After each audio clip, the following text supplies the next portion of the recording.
Hello, everybody. Welcome to another installment of the football experience. I'm trying to,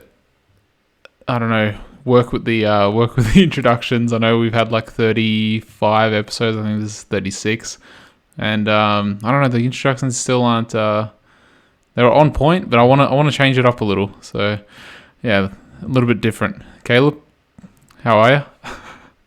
I'm good. I'm interested now. You've piqued my curiosity. Let's go. What's this new intro? Just from a different intro. But look, I want to deliver a little bit of news. It's a little bit of fun news. Our friend Nico, he would really like this. And it was just because I obviously get to listen to TalkSport because it's actually during the day here. It's not at nighttime. And one of the topics as well, I'm sort of stealing from them to open it up, just so we don't go straight into the North London derby and the Manchester derby. But a little bit of news. So in Wales, to commemorate them making the World Cup, I think this is their first World Cup. Is that correct? Second, I think they were in 58. The 58 right. World Cup. Well, to commemorate them making the World Cup after, 70 years, they are introducing a special type of branded beer named after one of their players. I'm going to give you a stab at what it's called. Gareth Ale. Bale Ale. Bale Ale. So close. It was just like, you know how TalkSport, they take the breaks and then they deliver the news every hour. Like they just mentioned it, and then I'm just like, that's fantastic. Like I love how it's just so simple, and it's just Bale Ale. It's right there. It's on the tip of your tongue, and yeah, hopefully it tastes good.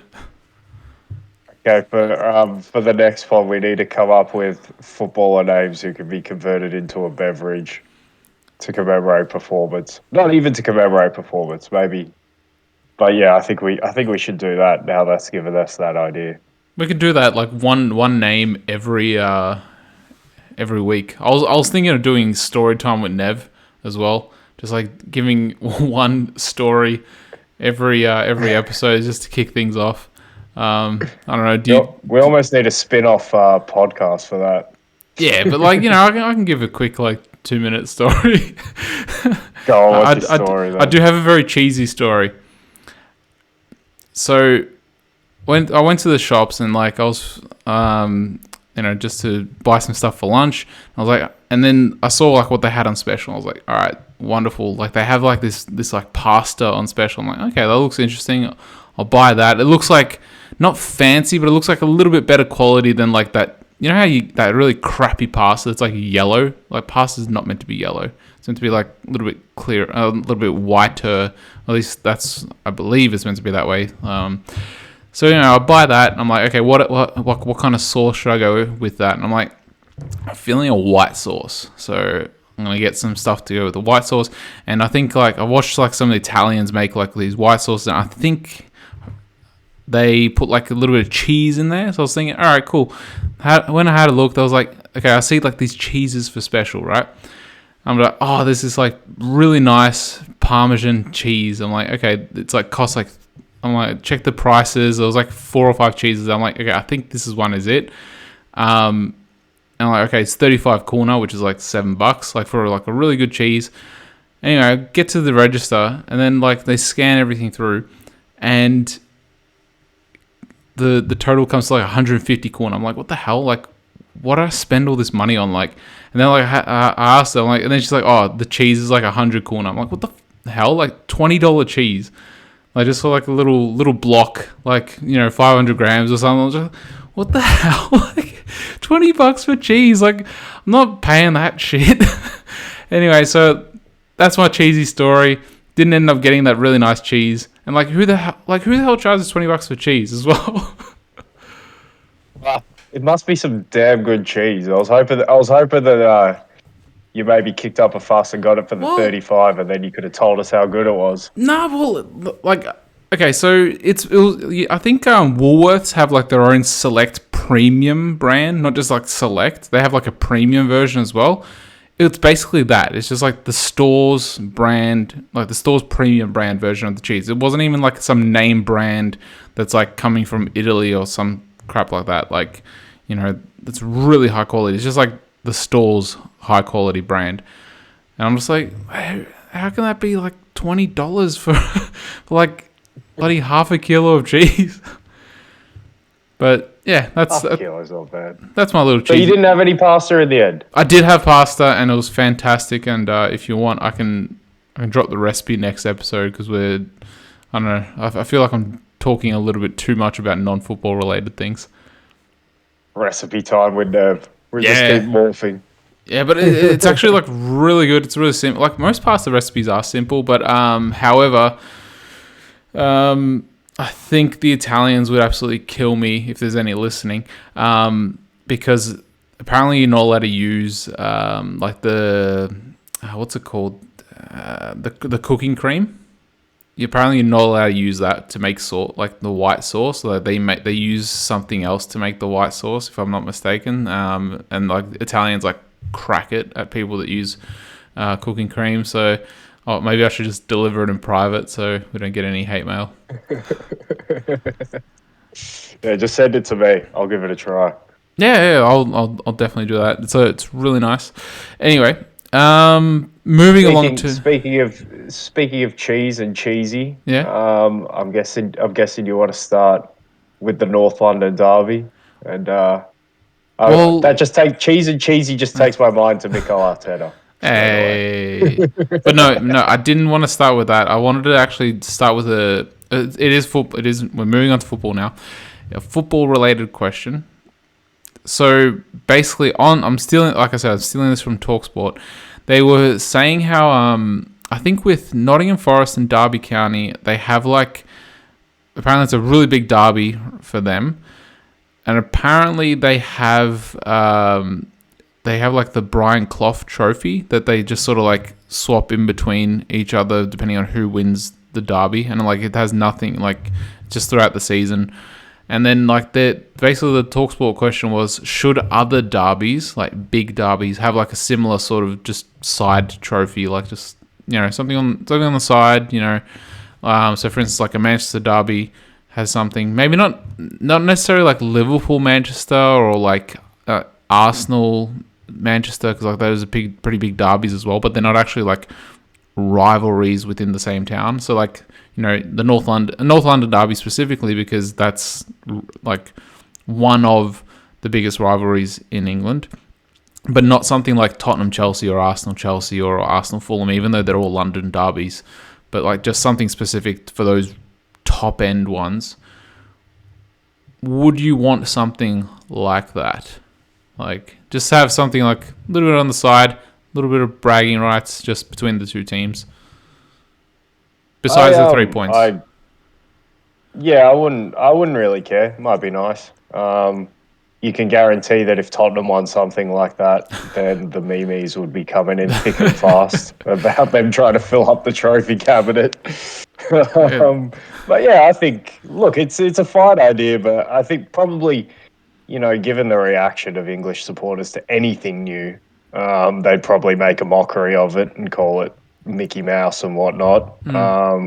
So they probably wouldn't want it over there. But look, honestly, I wouldn't mind either way. I think for supporters, it's probably enough, the 3 points and the bragging rights. But if there was a nice trophy on top of it and you could have a nice presentation at the end, and you just got that trophy, I don't see any harm in that. Well, I think I'd be fine with that. Well, apparently, like, because it was Darren Bent played for Derby, and he was saying, like, when they won it, like, all it was a representative came into the dressing room, gave the trophy to the captain, they took a team photo, and then the representative took the trophy back from them, and that was it. Like, the players didn't even care. It wasn't anything.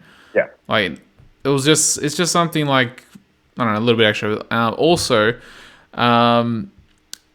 Andy Goldstein did suggest that if the match ends in a draw, if the match ends in a draw, both teams obviously get 1 point each, and like that goes for the league. But then since they are playing for that side trophy, non-official trophy, it should just go straight to a penalty shootout, just for something for the fans to view. I thought that was a little bit like, I don't know. Talk about Mickey Mouse. Exactly, and the thing is, for a North London derby, when it ends as a 1-1, like how many games are actually like, okay, that deserved to be a draw? Like most of them are like, oh, that was one-sided, or like, you know, either one team should have nicked it, blah blah blah. And then to force the players to go and take penalties, like for a non-official trophy. Yeah, I thought it was a little bit ridiculous. That's just. However, the one way to fix it would be to have that. But okay, so to have that North London. I'm focusing specifically on North London derby because we're here. But like this is going for Manchester derby as well. To have it like during pre-season, for instance, you know how they have the pre-season cups and stuff. Just have the teams play then. But then would that take something away from the 2 games that they're going to play, or 2 or more games, depending on if they meet in the cup? Would that take away anything from those official games if they are playing one extra friendly, essentially, pre-season? No, you often see rivals play friendlies in pre-season. I mean, United played Liverpool in this pre-season, and everyone was very excited. So you can often see that in pre-season. I don't think it will. Because the actual games in the season mean so much, I don't think it will take anything away. The more interesting question I have on the trophies is what each trophy would be called. That's what I'm more interested in seeing. So what would the North London Trophy be called? Like the Sol Campbell Cup? That was one seriously, but there was for both. There was another name dropped. I think a player that. I think he played for Arsenal and then he coached Tottenham or something. I can't remember. For some reason, the name Graham is coming to mind. George Graham. I think George Graham. I think, or he might have played for both. I'm not sure. Or like he played for one and coached one. I can't remember exactly. He managed both. He managed I don't know if he played for both, but I'm pretty sure he managed both. Yeah, so there's that. Because like the Brian Clough Trophy, he managed both clubs. And he brought them both success. So yeah, that one makes sense. And both clubs have good feeling towards Brian Clough as well. Yeah, and whereas like I think I'm not sure how the clubs actually like what the rivalry is between Derby and Nottingham anyway. Like are they're not in the same. They're not, how close are they city-wise? Close geographically. I think they're fairly close, but it's not like I don't think it's super local. I'd have to do a bit more research. Yeah, so it's not something I knew that rivalry was there for a while. Yeah, so it's not something like the Manchester Derby where it's in the same city and it's like... is that north-south or how is that? I'm not sure how the... Because the stadiums are pretty close, aren't they? I saw them both on the train when I used to take the train from Liverpool to Sheffield. The Etihad looks like it's kind of in the middle of nowhere. Old Trafford literally backs up onto a train station. Like, the stand is just right there while you're taking the train. It's crazy. That'd be cool. That'd be actually pretty cool. Like, especially for those United fans that when they're losing, then they can just leave the stadium early. They just take one step on the train. On the train, yeah. But look, just before we get off this, because you brought up like preseason and that, I think there was an idea to have the 3. They were talking about they wanted to play like a final for a Champions League somewhere else, like in the North America or whatever. And then that morphed into a discussion of can we play like a pre-season tournament between the 3 winners of the European Cups, the Champions League, the Europa League, and the Conference League, and then add maybe the CONCACAF Champions League winners. You know how we have the Club World Cup in the middle of the season? Yeah. I would rather see that become a pre-season tournament and incorporate all of those teams, maybe an 8-team tournament. And now these big clubs can play meaningful preseason games, because European clubs have never really viewed the Club World Cup as really a major honour, even though I think it should be, because you're the champions of the world if you do that. I know the South Americans view it as pretty important, but I'm just wondering if there's a way where we could get that tournament, maybe get more teams in it, like the Europa League winners and like the Conference League winners, and instead of doing the UEFA Super Cup, which means literally nothing, maybe just do the Club World Cup with all those winners. You could even put the Sudamericana winners and obviously the CONCACAF, the Asian champions, the African champions, and just put them all together and we'll play. It's a preseason tournament for European clubs, but I think maybe that will be a better way to do it, and then just scrap the Super Cup. I don't really think we need the Super Cup anymore. Maybe if the Super Cup was like qualification for the Club World Cup, then it would actually mean something. But then you might have a Europa League winner going instead of the Champions League winners, and the Champions League winners really should be the ones going. So I don't know. I just thought that was an interesting idea. Maybe a way to spruce up preseason as well, and could be a bit of fun. With put something a bit more meaningful on during preseason. Didn't the Super Cup used to send the winner of the actual Super Cup, and then it changed to like the Champions League winner is being sent? No, I don't know. I don't know that one. Maybe unless I'm remembering wrong, but like I swear that like the winner of the Super Cup used to be sent, so like it actually mattered. Like I don't know, maybe 15, 20 years ago. But I actually like that idea, like where you send the 3 winners of the European Cups. But like, do you scrap the Club World Cup then? Yeah, you don't need the Club World Cup in the middle of the European season to be going to Japan or to be going to Morocco or wherever they go now. I don't really see the point. The only thing is, I think with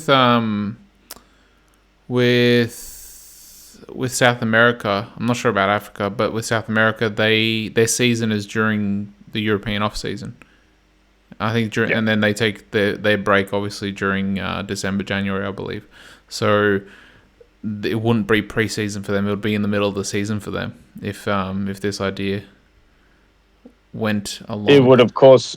It would depend how it's received over there. I know, like Argentina have the 2 leagues, so they have a little break between the first league and the second league. I'm not sure how Brazil works. I've got to be honest. It seems really complicated, Brazil, but it depends how it's received there. They might prefer it because obviously, like I said, they cherish that trophy a bit more than the European clubs, and if they're in the swing of things, they might prefer playing at that time. So I don't know. I just thought it was an interesting little one. Could spruce up preseason a bit, and I know the big clubs from Europe don't really love going to the Club World Cup, so it would solve that problem as well. Well, look at what happened to Chelsea last year. They were top of the Premier League before they left, and then they had just like the wheels fell off. Yeah, I know, but they won it, didn't they? They got the gold badge. Yeah, they won and everything, but like, and I think they already had like injuries already leading into the Club World Cup. Yeah. I'm sure the Club World Cup. It'll be interesting to see how big of a factor it has, because it's not like a player got injured at the Club World Cup, but maybe just in terms of like scheduling and players having to travel like half the world and like back and forth, and like all this jet lag and all that stuff, so it would impact recovery and everything. So it didn't help them, I suppose, but I'm not sure how much it harmed them either, because their season was already, I think it was already starting to slowly be derailed going into that. Yeah, I agree. But anyway, I think that we spent 19 minutes on story time with Nev and Bale Ale and and suggestions for a useless Mickey Mouse Cup, like an actual Mickey Mouse Cup for derbies. But I think that's perfect for us to transition into the... Do you want to go with North London Derby, or do you want to go Manchester Derby? Go where you want to go. I should, if I only had a coin to flip. Let's go Manchester. Wait, call it. Oh, it was heads. Yeah. Let's go Manchester Derby. Oh, in reverse order. Okay. Oh, or should we go chronological? No, let's They're go. both pretty interesting. I Yeah. gotta say, they're both. I find them as interesting as each other. To be fair. Now let's go Manchester Derby. So one of the main talking points will obviously be the matchup between Haaland and Martinez. You got like how tall is Haaland? Like 6'4" or something, 6'3", I and think he's then 6'5". I think he's a behemoth. hey, what do they feed that kid? Bloody hell! I don't know. Yeah, he must have been on. Imagine if he's still growing as well. What is he, 20, 20? Imagine, 21? imagine if they gave imagine if they gave him Messi's hormones like as a kid, and like Oh, man. but he had nothing wrong with him anyway, so like he didn't need them, but he just took them anyway. I do sometimes wonder if academies are like subtly juicing the young players, because how do you track like giving young players supplements and dietary stuff and stuff like that? I don't think they're necessarily doing using any illegal substances, but No. Like I'm not saying But they in terms do. of, I just wonder. I wonder sometimes if they do. I don't know, like Because that's the age where you can't track it. So if you can get advantages from getting your players in peak physical condition before they start tracking it, I don't know. There's an advantage to be had there. Was it in Celtic where they had that big that African player that played up front? He was he was like under 13s and he was already like 6 foot or something, or like 6'2". No, you just have to see the pictures of Lukaku playing youth football. Yeah, even that, I man. think that one that did the rounds. but yeah, like you have like some behemoths playing, like, you know, who knows what they're doing with their birth certificates. Remember, I don't know if we should really mention it, but we've seen discrepancies when it comes to birth dates. So We've been part of them in our junior footballing. but not even when we were playing, when we were coaching, or like, you know, when people come down for trial, and you know, you'd ask them for their birthday, and they'd be like, oh, for like the first time it happens, you're January. Yeah, first just to be in the team. Yeah, like first of January, whatever the year is, just for them to make like under 14s, under 15s. Like the first time I saw it, like when I was taking the names, like when I was doing the roll call, I was like, oh, okay, all right, fine. And then like another player did it, and then I'm like, okay, cool. And then another player did it, and I'm like, okay, something's going on here. Like, damn it, we're getting diverted again. Okay, Manchester Derby. Haaland v Martinez. There's going to be a lot of talk about that because you got the 6'5" behemoth, and you got is he 5'9"? Yeah, I believe he's 5'9". The 5'9", little miniature, whatever you want to call him, Pomeranian, whatever. So that's going to be a massive battle. However, the thing is, Martinez and Haaland have already come up against each other in the Champions League, so that matchup isn't something like it's something new. However, Haaland's playing in a much, much better team that's going to ask a lot more questions, especially when it comes to aerial battles and also the spaces in between the fullbacks and the centre backs. So, how do you think it's gonna shape up? Well, I think I made this point when United were not playing well and Martinez was a problem in that Brentford game, and since then he hasn't been a problem at all. He's probably been their best centre back, and Varane's hit some. He's wound back the clock, and he looks like the Varane of old, at least a little bit now. So, but I'm not so much interested in the aerial battles. Obviously, I am a little bit fascinated because it'll be interesting to see. You'd expect Martinez to be playing on the left side of the two because he's a left footer. So will Cancelo be? The problem is City don't have a left-footed centre back. We know how good Cancelo's delivery is with particularly the outside of the right foot in creating that angle. But now you don't really have the option to get wide and put crosses in from that side into the back post where you can maybe exploit that aerial mismatch, so to say. So obviously I'm interested to see if City do target that, but City won't target that in terms of direct balls in the air to Haaland. And constantly Because doing that's it just, either. yeah, Yeah. in City, that's just not how City play at all. But what I am interested to see is what kind of space United leave behind. Because if they do leave space, what I'm more worried about with a short centre back like Martinez against Haaland is the stride, is the running stride and the speed. Because for stride, Martinez has no chance of keeping up with Haaland. Like, to be fair, a lot of centre backs can't really keep up with Haaland because he is quick on top of the fact that he's supremely tall. But now a Haaland stride equals 2 strides of Martinez. Martinez has to work so hard just to keep up with any runs.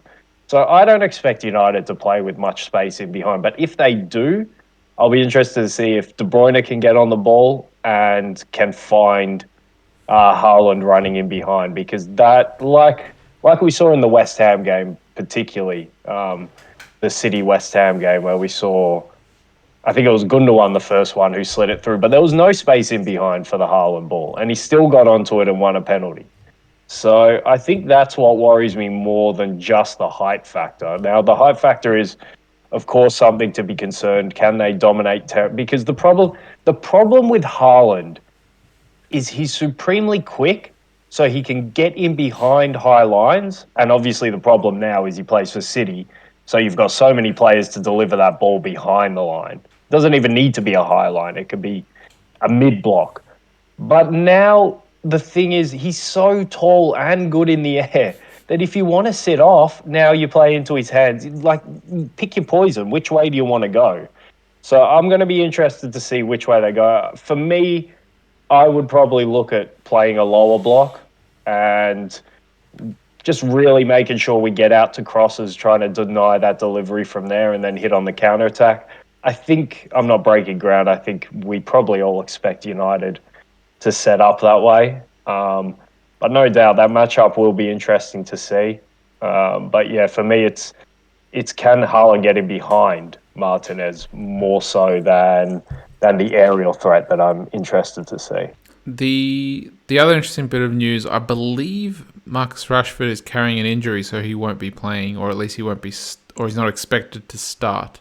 So Player of the month, Marcus Rashford. Premier League Player of the Month, Marcus Rashford. did he actually get it? Because Erling Haaland plays cricket apparently. Unbelievable. How does Haaland not win the award? Like, I can understand Ten Hag winning Manager of the Month because he turned it around. But Erling Haaland's in the Premier League and he's scoring ridiculous amounts of goal and he doesn't win the Player of the Month. It's baffling for me. And Rashford had a decent month, to be fair, but Is that to win Player of the Month, I don't see that. is that going to be like a recreation of that of that Michael Jordan meme where it's like, and I took that personally? I took that. No.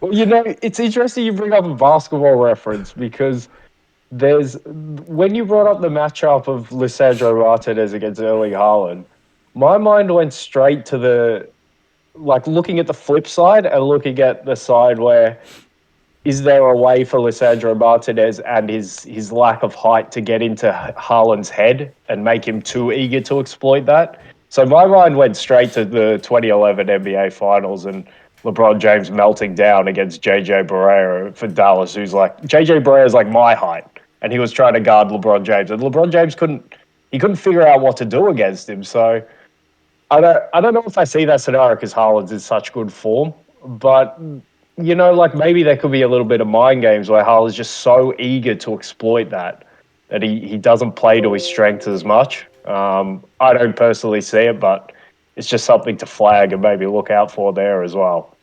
Especially given he's so young as well. I know he's already pretty much world class, but there's going to be learning experiences still in his career that he's going to have to take. So just something to flag going into the game as well. It will be interesting, and also Martinez has that. Would you say Bulldog? Yeah, that Argentinian bulldog, and like Yeah. he has those. He knows those dark arts. Like, he has them up his sleeve for sure. And like, we've played with Argentinians at not at a lower level. So like, imagine what the guys at the highest level know. So Yeah, that's gonna be a really interesting battle just because it's on paper it's a massive mismatch. But going into the other battles on the field, so you also have Anthony on that right hand side. So could him being on that on Cancelo's wing, could that actually deter Cancelo from delivering those crosses and playing a little bit more defensively? I think I do. I actually think Cancelo is a pretty defensive fullback, all in all. I mean, when you compare him to the likes of Trent and Robbo at Liverpool in particular, like for me, City play a completely different way with their fullbacks. They don't want the fullbacks to be expansive. Cancelo normally is tucked in to a central midfield sort of position, obviously a little bit on the left if he's playing left back. But the fact that he's right footed as well, playing left back, I think naturally deters him from overlapping too much anyway. So I think they'll be looking for whoever they start out that side, Grealish, maybe Foden as a left footer on the left side, although Pep normally likes to invert his wingers.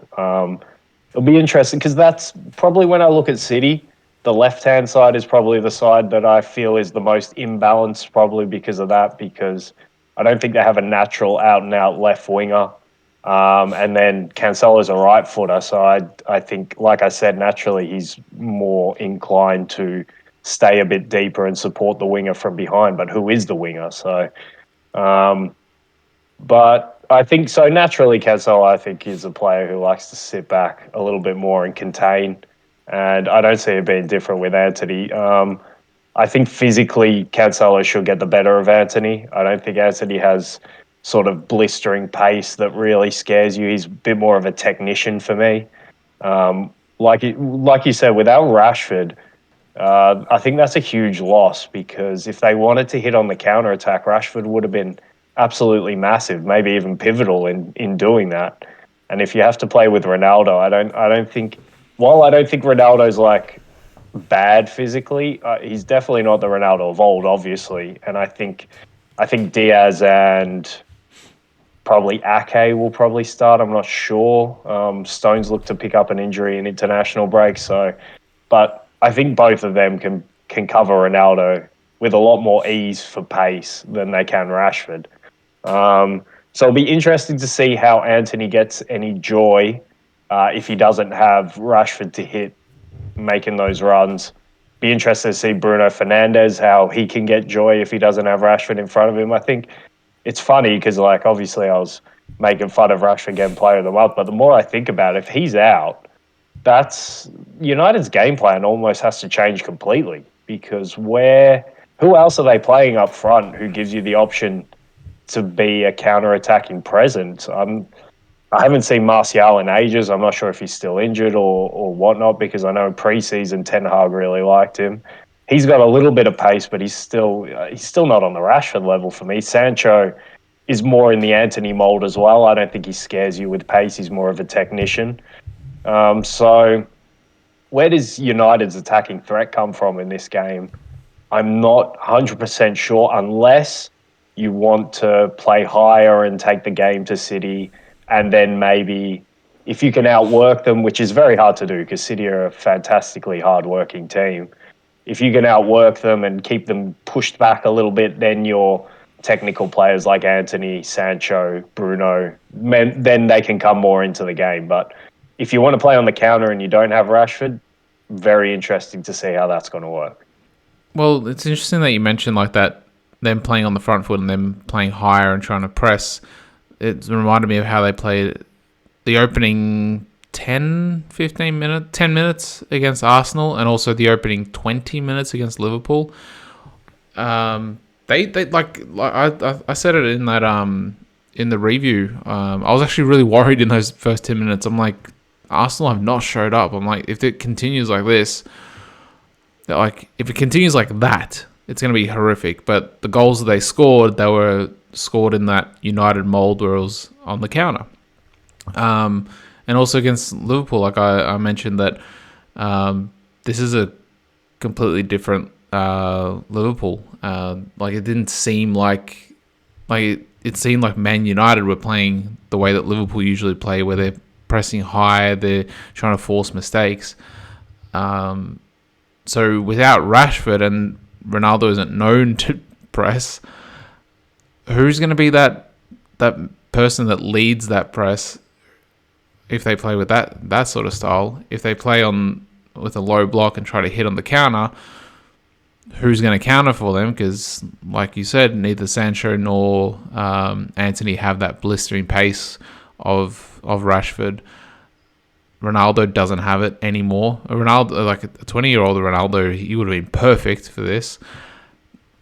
So yeah, like what game plan do they actually employ, or like do they try to just play for the draw and try put 10 men behind the ball, play try and play one or two counters? How do they win this, or what do you think they're going for? I'm just not sure if they're playing at Old Trafford or at the Etihad. No, they're at the Etihad, and I was gonna say that that was the point you didn't mention.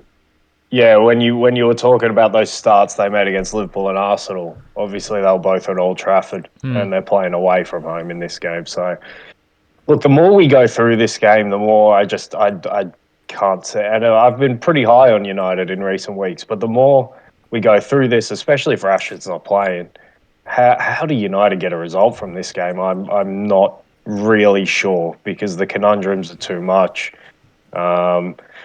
I mean, maybe you could.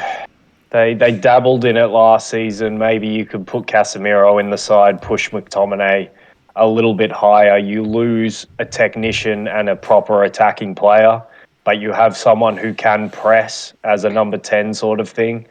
At least he's got the legs and the physicality to do that. I mean, that's clutching at straws, but if you do want to play with a pressing style and then let your technicians get into the game higher up the park, that's maybe one alternative. Eriksen obviously is going to be pivot. I just don't see the target though without Rashford. I don't see it. Who they hitting? When Eriksen gets his head up, when Bruno gets his head up, when Antony gets his head up, who are they trying to hit? And to think that a club with United's financial prowess, particularly in, well, for as long as I've been following football, really, they've been one of the biggest spenders, at least in England. To think that they don't have a viable striking option, and really they didn't go into the season with a viable striking option, because going into this season, I thought Rashford's days were nearly numbered at United. I thought his form had been awful for about 2 seasons now. So to go into the season and he's become almost pivotal, a club like United can't allow that to happen. But it goes into that point that we will talk about after the Arsenal game, where I just see this as a club who are probably at the stage where Arsenal were last season, where you started the season with Aubameyang, but then once you lost him, Lacazette was your only option, and Lacazette just wasn't very good. So Rashford's been pretty good this season, to be fair to him, but he's their only option up front. So yeah, the more we go through it, the more, yeah, it might just be that case of, look, we don't have our horses for this course, and we're just going to fight as hard as we can, 10 men behind the ball. But City are maybe the most resistant team to that tactic in the world. They got so many creative players. They got such good containing play that they don't let you out. So even if their creative players aren't 100% on it, they just put pressure by the fact that they're always around the edge of your own box. And even if their players aren't having a good day, you've still got to be scared of them. If Bernardo Silva, if Kevin De Bruyne, if Phil Foden's picking up the ball 30 yards from goal, even if they're having a bad day, you've still got to be scared of them, because they can pop up with something at any moment. So, yeah, City are just almost irrepressible if you want to play that way. You've almost got to take the game to them, as we saw, because Palace went 2-0 up against them playing sort of that way.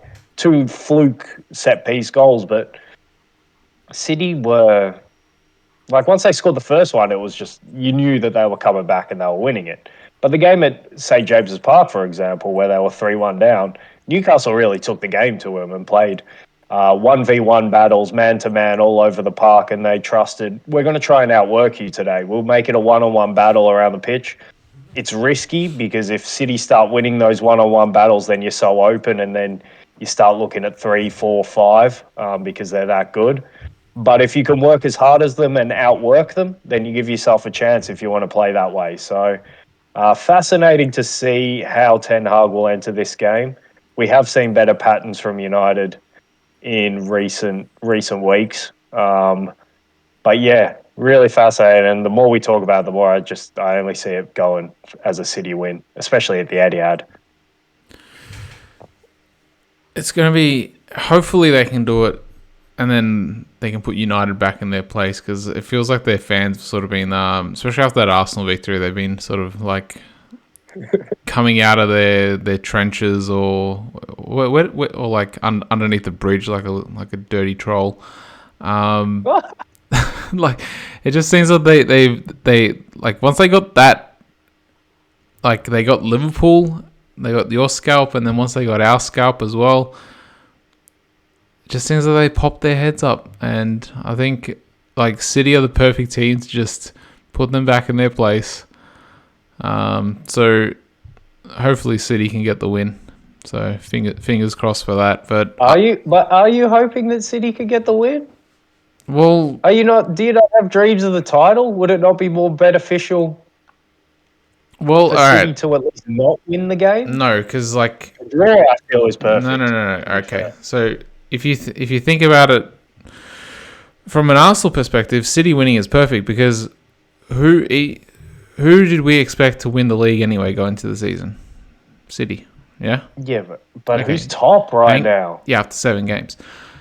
However, going into the season, Arsenal are expected to finish in the top 4. United now, after picking up victories, it looks like they could potentially be challenging for top 4. Like everyone was writing them off, even going into the season. Everyone was saying, "Oh no, they're not a top 4 contender." They're showing early signs of potentially being in that running or in that race. So if City win, it's against a direct top 4 rival, which will help our chances of securing top 4. So the City wins against, like, City have to beat our contenders, and we have to obviously, if you think about the fact that, all right, for instance, last year Tottenham picked up 6 points out of a possible 6 against City. We picked up 0. Had City have beaten them just once, we would have finished 4th. Or if we had have beaten them once, we would have finished 4th. So, you know, I'm more inclined to go the way of City. Plus, City play better as well, and I'm really on that Haaland hype train as well. So the more success that kid has, the better it is. I just want to see that beast score goals and dominate. Except when it comes to Arsenal. Hopefully Saliba will put him in his pocket. So I haven't been able to suck you into starting to dream of a title challenge yet. It's still all top 4 this point. Ask me again. I'd say after January, depending on where we are, and depending on whether we bring in 1 or 2 more players, because we saw in the United game how important Partey was. Like, if he played, I don't think that those second and third goals come through. Maybe even the first one doesn't come through either. So, yeah, we need another defensive mid as like a really good backup, or like that could either slot in there, or that could play like instead of Xhaka, or maybe not instead of Odegaard, because Vieira's shown that he can play in that Odegaard position. But maybe a backup to Xhaka and Partey that can play sort of both roles. So we need someone like that. I'm not sure who. Like maybe Tielemans, but I think he's not as defensive as Partey. But he could probably fill the role better than Lokonga. Yeah, we already hit that one on the head. Frankesi is the perfect player, Exhibit A, because he can play both those roles. Yeah. And he's nearly world class, but obviously he's getting the big bucks at Barca. But a player like that, I think you hit the nail on the head with that one. Yeah. So if we can bring in 1 or 2 more players in January, I think we need another centre back as well because if Saliba gets injured or if Gabriel gets injured, who comes and like yes, Well, Ben Ben. White just slots into there. Yeah, I'm not sure. I'm not entirely sure about Tomiyasu's fitness or like his calf because like it seems to like at least last season it was like a reoccurring one. So, but anyway, we're sort of that's actually perfect. We're sort of transitioning into Yeah. Arsenal naturally. So instead of talking about them, I don't know. Like, do you want to continue this along this path or this narrative, or do you want to actually go into the North London derby? No, I think now's a good time to go into the North London derby. I think I've laid out what I can maybe expect to see from the match from City United. So yeah, I'm happy. I'm happy to transition and use this as a transition to go into that North London derby. Technically, this was a really poor transition because like it would have been just a natural one until I ruined it. Like We are transitioning now. now. But look, the North London derby, 1 point in it at the moment. First versus third, equal second even. Um, at the Emirates as well. Should I hand the reins to you to see what you? I want to get your perspective on how you think it will go down, and then I'll give my thoughts Well, or what you I know I expect. said at the yeah, I know I said at the start that I thought both were probably as interesting as each other, but the fact that we just talked out the City United game, I think it still has the potential if Rashford is able to play, but obviously we don't exactly expect that right now. So now I think this easily becomes the more interesting game, and why I find the North London derby particularly interesting this season is because it really appears to be a clash not only of rivals but a clash of styles. Because Tottenham have played the stifling, the pragmatic, the I know it looks on the team sheet like a 3-4-3, but for the most part, when you see Tottenham play, it's a 5-4-1. They really do get, and I've touched on this in the past, they really do get those wingers, those wide midfielders to tuck in next to the central midfielders, which gives them a lot more solidity than a lot of other teams you see play with the 3-4-3 who have traditional wingers who don't really track back, like a PSG, for example.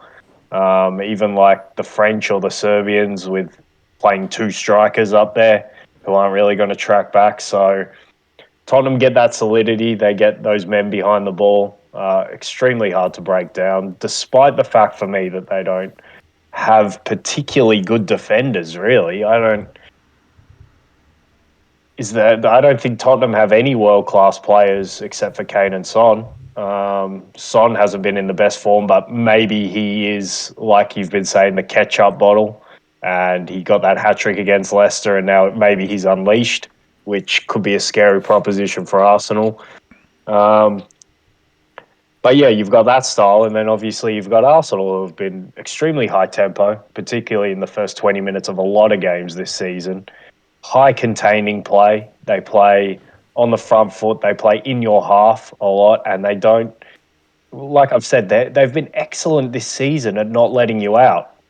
So Tottenham are used to playing like that, though. Tottenham, that's how they want to play against teams. They don't mind being pushed back, and then looking for Harry Kane as the outball, and then he'll find someone else who's making the run because they do have the blistering pace of particularly Son, but Richarlison's not a slouch. Even Kulusevski isn't a slouch to link up with.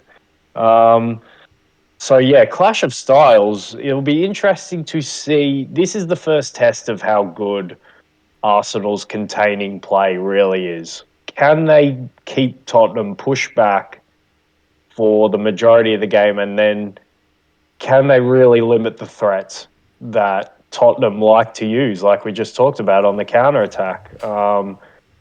Whether Arteta maybe plans to play a little bit of a different way and not play so much into Tottenham's hands in this game and maybe just sit a little bit deeper, that might be interesting to see because while he probably doesn't want to do that, particularly at home, it might be the better tactic to go with and just ask. See, being at home, this game gives you a conundrum because if you're away from home, you could say, all right, we're going to sit. If we get a draw away from home, that's not a bad result. But we know you don't like playing against a lower block. I don't think Arteta would ever go so defensive that they play an actual low block on the edge of the area, but just a little bit lower. And we'll ask you to make the play, and we'll say, hey, what do you have? Eric Dyer, what do you have? Bentancur, what do you have? Højbjerg, what do you have? How are you going to break us down with these players? I don't really see how they can do that. But when you play a high aggressive, high intensity, and then high territory football into their half, you play into their hands somewhat. So really fascinating. That's the big battle for me that I'm fascinated to see. How well can Arsenal contain Tottenham deep in their half, and how well can Tottenham break out of that containment and create chances? Really, really fascinating battle tactically there. I think you hit it on the nail on the head with a real clash of styles, because the way that Arsenal play, it suits the way Tottenham want to play, which is on the counter, hitting Kane, letting Kane release Son, or hitting Son, or releasing Son straight away and bypassing Kane. But also Tottenham being a more pragmatic and team that likes to sit back, it also suits, I guess, the way Arsenal want to play, where they play on the front foot, they play in the opposition's half, and they try to let Saka and Martinelli do all the damage from the wings pretty much. But now they also have Jesus, who could do damage. He can help out on either wing, or he can do damage through the middle.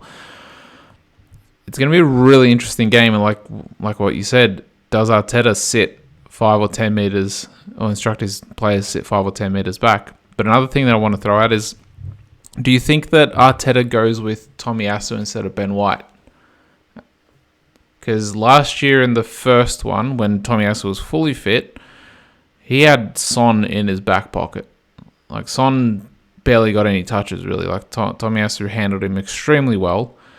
But that was a fully fit Tomiyasu. I'm not entirely sure about his fitness at the moment. I'm not talking about the game at the Emirates last season. Yeah. Because I think in the one, what's it called? The one at Tottenham, I think he came on and then didn't he come off? Or no, he started and then he came off, didn't he? Because he got injured. That calf problem happened. Maybe, but what I'll say about that first game at the Emirates is that's not Tottenham. I know. The Tottenham we're seeing. Yeah. That's why I didn't go into, I guess, how they're gonna play. That's why I only mentioned into the specific matchup, because they've only truly played once against each other when Tomiyasu was fully fit. In the second game, I'm pretty sure Tomiyasu came off in the second game, and he came off really early as well. And then I think he might have been. Did he come off before their goal, and then Cedric came on for him, and then they end up scoring? No, he was playing left back. Yeah, he was playing left back, and Cedric was playing right back.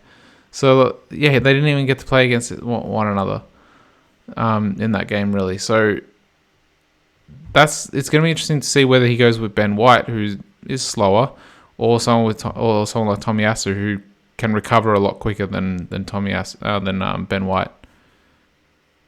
Well, what might also be interesting is how they use Ben White, because, like you say, Ben White's not quite as quick as Tomiyasu. But like you also alluded to earlier, what physical condition is Tomiyasu in to handle a challenge like that as well? So we're not privy to that information.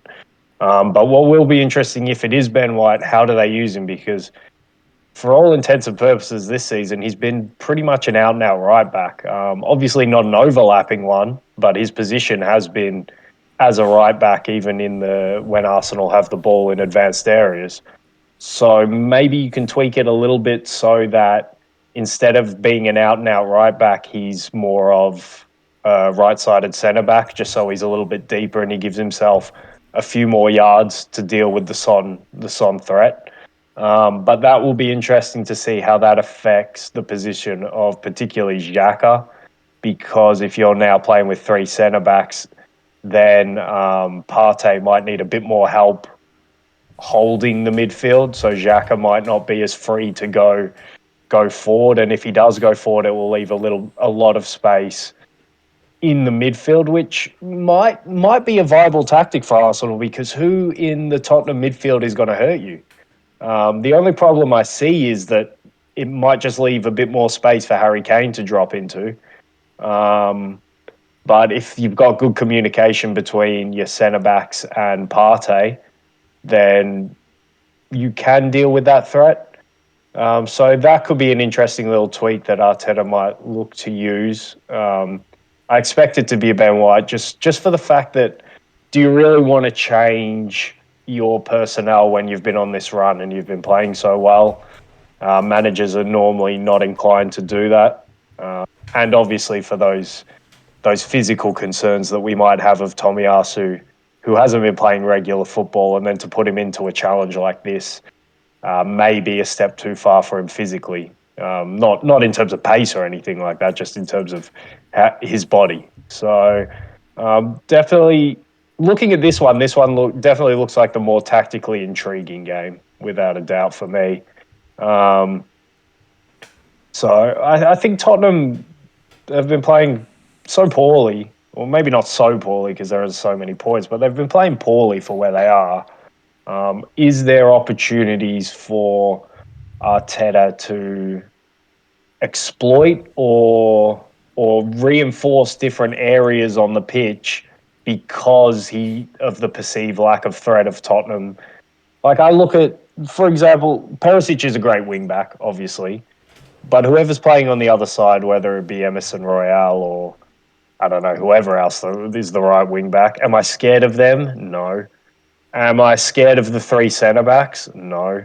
Am I scared of the two central midfielders when they have possession? No.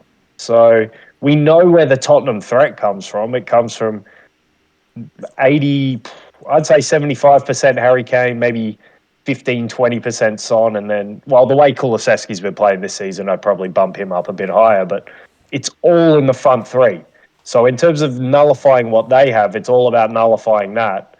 So maybe you can take attention away, take players away, and not worry about the rest of the Tottenham team, just to worry about those front three. So, whereas Arsenal, I think, have more threats around the pitch. Partey's a really good player. Xhaka has become a threat now this season. Zinchenko's a great passer of the ball, can play between lines. And then obviously the front players, Erdegaard, Saka, Martinelli, Jesus, who's been a revelation. So much more threats. And obviously Tottenham's game plan is one that is risky, because if they were to concede an early goal, and it's more than Arsenal are more than capable of scoring an early goal. All you need is one ball in the box to drop to the right place, and then all of a sudden you're 1-0 down. And really, your whole game plan somewhat has to change. Not drastically early, but it does have to change because now you need a goal. So I fancy Arsenal just because of the way they play, but I would not be surprised at all if Tottenham were to even win this game away from home. Would you go with Zinchenko or Tierney on the as left back? I think Tierney is fit. I think he played for Scotland. Especially because this game's at home, I prefer Zinchenko, because it's an interesting one, because obviously I think Tierney physically gives you much better defensive qualities, even just as a defender, just gives you better defensive qualities. Look, could you use Tierney as a third centre back? Maybe. To deal with whatever threat comes from that side. If that's the way he wants to go with three centre backs, that might be an interesting little wrinkle to throw. But Zinchenko, in terms of what you do in possession of the ball, is just definitely a cut above Tierney. Tierney offers you something different when you have the ball, because I think he's better at overlapping, even though we've seen Arteta like to use him sort of in the Zinchenko mold. That worries me, because I think he's a pressing trap when he plays in central areas, because I don't think he's that type of player. But no doubt defensively, physically, he gives you better qualities than Zinchenko. But Zinchenko, in terms of possession, is definitely a different level if you want to play with him as more of a central player, no doubt for me. I'm not sure. I think I might have mentioned this last season. I think when Tavares and Martinelli would play together on the same wing, because Martinelli likes to pretty much get chalk on his boots by getting wide.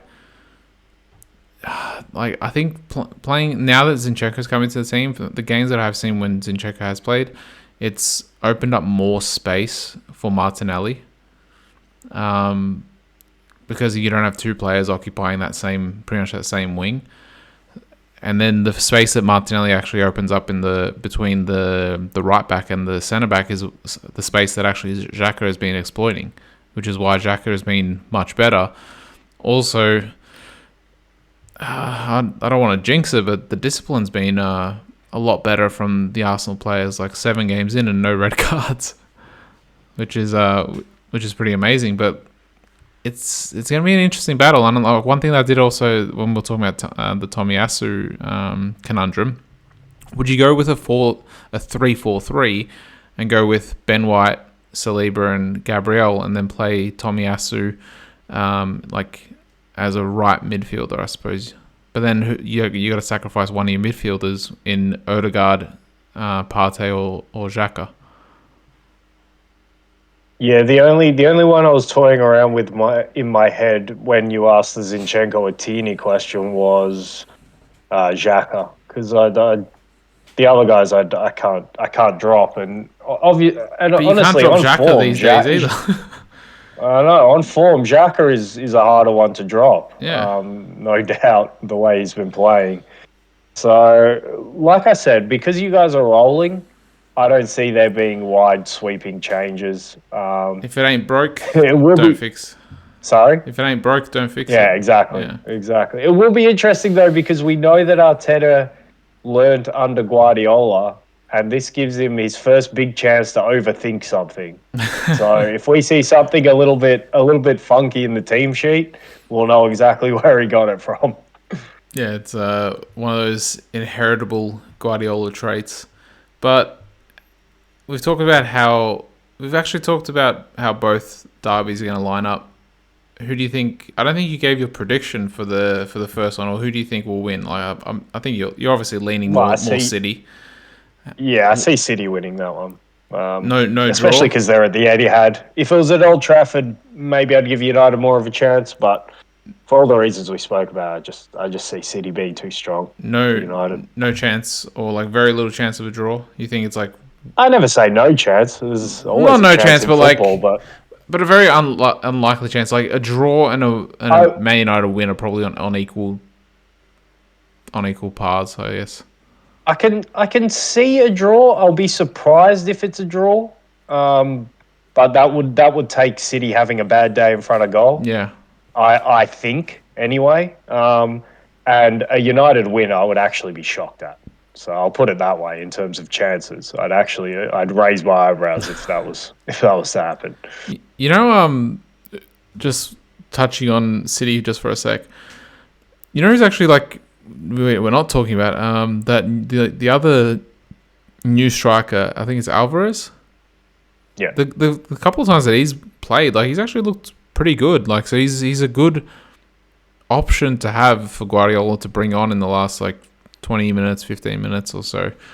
Just see if just to pose a sort of different question. So if it is like locked, he can always utilize him as well. So that's one thing that that Guardiola has in his back pocket as well to, I guess, counter United's potential low block. But with Tottenham, and I think just before you move on from that, I think I flagged that after the Community Shield that having Alvarez in the squad actually gives City a chance to pretty much play a 4-4-2 with him and Haaland up front, because I think they have complementary skill sets. Yeah. And in Pep's time at Bayern, he went through a phase of playing just a straight out 4-4-2 and just making sure the balance was right in that team. So now they even have that option. City, for so many reasons that we've talked about this season, are scary. We haven't even seen them have to resort to that. But yeah, that definitely is an option for Guardiola in his back pocket. I think he used it a little bit in the Community Shield as well. And how do you see the Arsenal-Tottenham game going? Who do you think is going to come out on top in that one?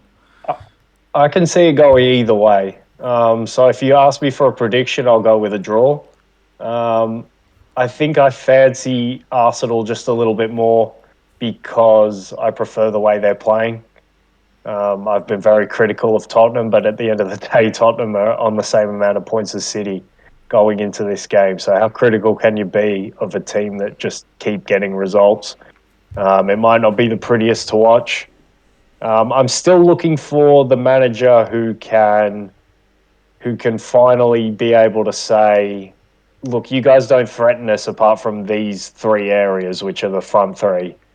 So we're going to ask the rest of the team what they have, because I don't think the rest of the team is very good. Bentancur's a fantastic functional player. But honestly, the rest of the team, even the centre backs, like Eric Dyer is playing above expectations for me. Sergio Romero, we talked about him last season. He's a pretty good player, but he's not in a world class stratosphere.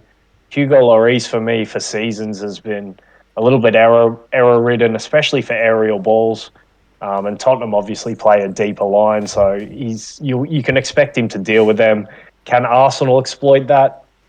I don't know. I don't even know if Lloris is playing. He might still be injured. In fact, Ben Davis, I think you can get at him, even though he offers good balance to the back four, so the back three. So look, like I think it's hard for me to say because I still don't particularly like Arteta, even though I respect him a lot more now this season. So it's hard for me to want an Arsenal win.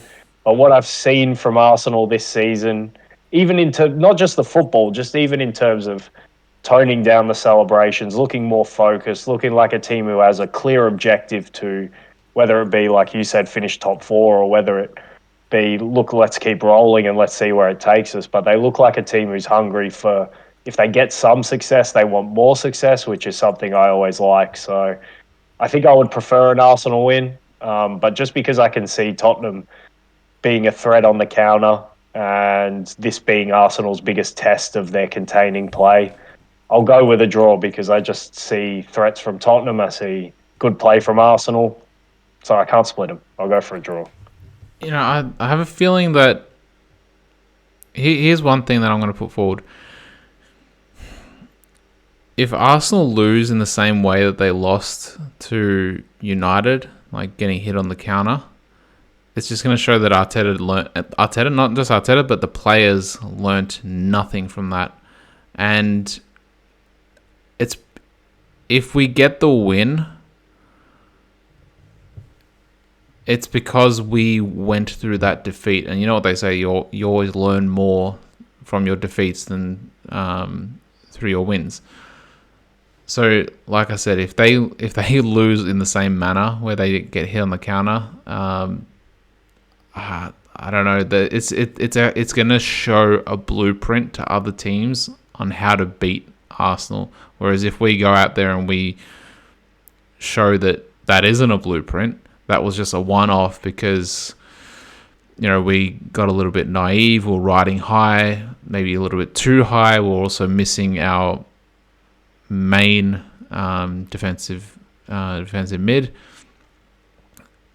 Then it'll pretty much show teams that you need to beat us in a different manner. That's not the way to beat us. So if I'm expecting us to come out on top just because we did go through that loss. However, bloody Tottenham always this season at least, they seem to get themselves out of jail. Like, I'm going back to the Chelsea draw.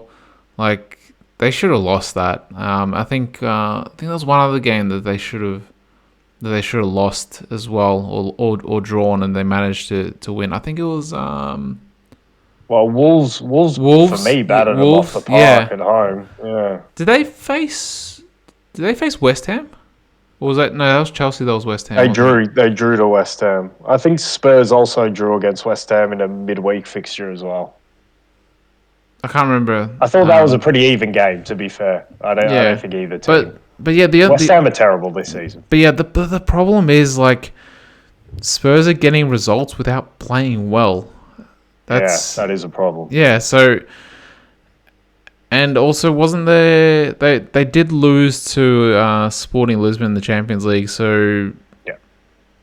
I don't know. I'm not sure whether that sort of brings them back down or whether that shows maybe how to play against them. So it's obviously going to be something that Arteta and his team looks at. But I have a feeling this is probably going to go something. It's probably going to go similar to like a combination of the United game, Arsenal United and Chelsea Tottenham, like something similar along that. Because like Chelsea battered Tottenham, and like we for the better part of about 50 minutes. So from minute 10 to about minute 65, I'd say we didn't. I don't think we battered them for the entire 50, but like we were definitely dominant for the entire 50, and like we battered them for like 15 minutes of the second half, 20 minutes of the second half. So fingers crossed that Arsenal learnt something from that defeat. It's a great point to make about making sure that it doesn't become a pattern that teams can play a certain way and give you troubles, and that more importantly that you learn your lessons from wherever they can be taken. I always admire. I think the ultimate level of a team is when they can learn lessons from games that they win, and in patches where they weren't maybe the best or they got threatened in a game that they ultimately won. If they can learn lessons from that, I think they're an elite level team. But at the bare minimum, you must learn lessons from games that you lose. That's a bare minimum for me. And my biggest, from a coaching perspective, my biggest pet peeve is not learning lessons. Because if I see it once, that's fine. It's just a mistake. We'll talk about it and we'll work on how to rectify it. And if you've done that work and you've done that talk and then you see it again, then I'm going to absolutely blow my lid. Because if I see the same mistakes again from a team that I've ever coached, that is the surefire way to get me really riled up. That's the one where I'm pretty intense as a coach, but that's the one where I'll lose my shit if I see a team making the same mistakes.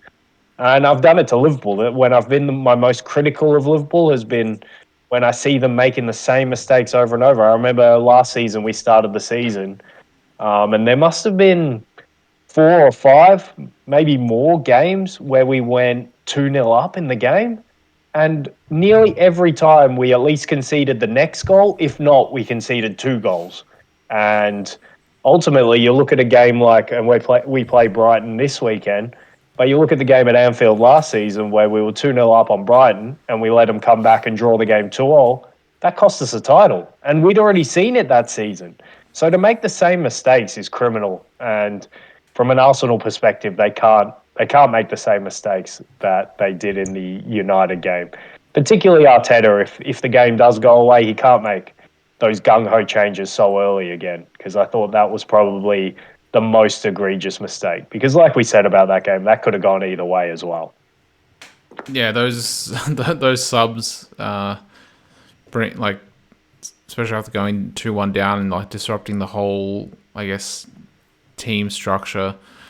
Yeah, it definitely played into United's hands. And in the last 15 minutes or so of the game, it seemed like United were on top, and they probably could have even gotten a fourth as well from memory. But I think we've spent enough time on the derbies. We'll touch on some of the other games going on around, obviously, England. There isn't too many other fascinating games. I was going to say Liverpool-Brighton. It could have been fascinating if Graham Potter stayed, because Brighton they've started the season off pretty well, but now that they've lost their manager, I think that could that slightly opens the door for you guys to get a result here. I think it adds more probability that you guys will come out on top, because I think that's generally losing a manager is a very big disruption. I don't know what you think.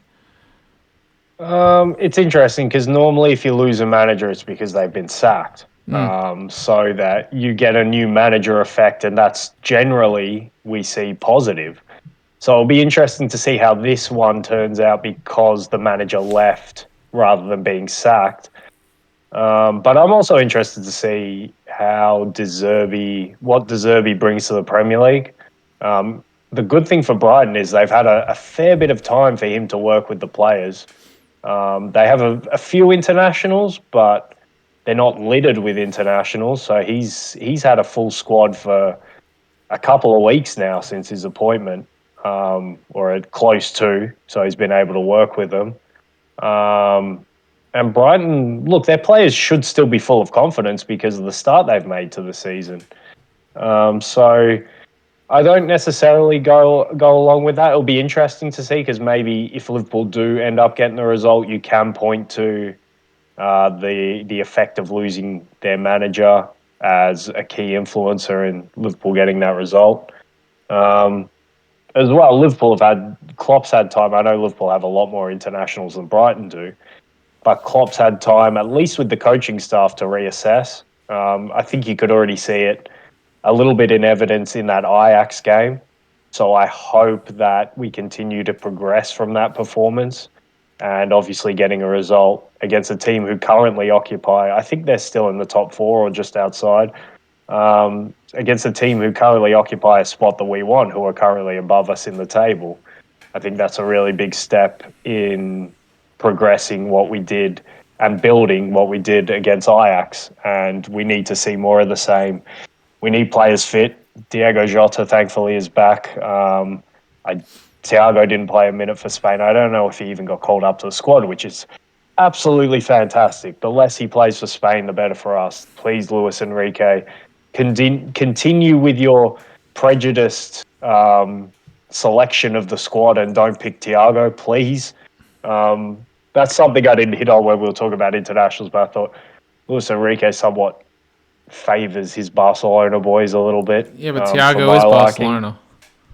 Yeah, I know, but he hasn't been Barcelona for a long time now. Yeah, but he can still fit in. The Ramos non-selection for me is the big one. It's just like, why are you not selecting this guy, man? Who are you playing over him?